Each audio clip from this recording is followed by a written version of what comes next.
बॅकफुटला जाता चेंडू ऑफसाईडला चढवलाय. तीन क्षेत्रचेंडूच्या मापावर धावतात पावतात. चेंडू सीमरच्या आतमध्ये राकेश शिंदे आडवतो आणि त्यावरती 2 धावा आनंद चव्हाण पळून पूर्ण करतोय. स्वप्नील शिंदे 11 अर्थात राजे प्रतिष्ठान वानवडी हा संघ मैदानावरती फलंदाजी करतोय. आनंद चव्हाण साठी हा चेंडू नक्कीच एक लॉलीपॉप होता आणि त्याने तो खाऊन टाकला. चेंडू सीमा पार चौकार.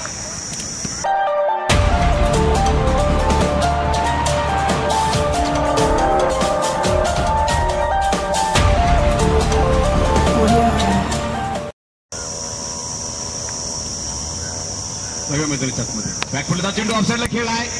राकेश शिंदेच्या डोक्यावरनं चेंडू थेट एक्स्ट्राकव्हरच्या दिशेला गेलाय आणि त्याचबरोबर पहा किती अफलातून क्षेत्ररक्षण केलं गेलंय. धावफलकावरती 2 वाढ होईल. धावफलक पुढे सरसावेल. मैदानाच्या आतमध्ये पुरामगुडीचा हा चेंडू आनंद चव्हाणच्या बॅटमध्ये आलाय आणि चेंडू थेट सीमारेषेला लागला होतोय. वाघाची जिगर फलंदाजीचा कर षटकार.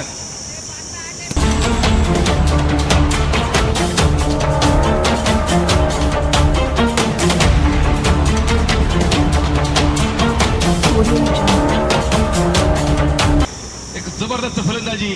हा चेंडू बॅटने उंचावरनं खेळलाय.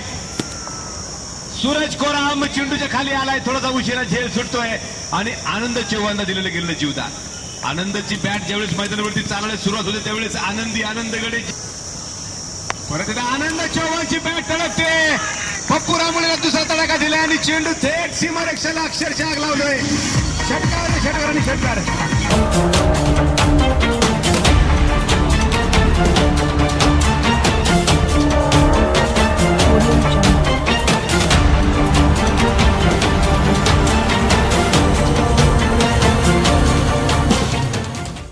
धावफलकावरती आहे. वैयक्तिक 32 धावांवरती खेळतोय. आनंद दिलेलं जीवदान पहा किती मागे ठरतंय.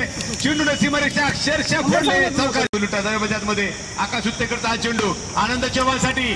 आता मात्र आनंद थांबायला तयार नाहीये. आनंदच्या प्रत्येक फटक्यावरती चेंडू आता सीमारेषेला अक्षरशः आलिंगन देतोय. गोलंदाजी करतोय आनंद चव्हाण समोर. हा चेंडू ऑफसाईडला खेळला आहे. स्वीपर कव्हर सीमारेषा चेंडू अक्षरशः भेदले. चौकार 4 धावा. खेळेल पप्पू तोडकर फार प्रभावित केलंय. पहिल्यांदा मला वाटतं हा चेंडू त्याला विकेटला थेट सीमा पार की आतमध्येच थेट सीमा पार. मार्कवर सज्ज होतोय. हा चेंडू सरळ तरला लांबला झेल सुटला आणि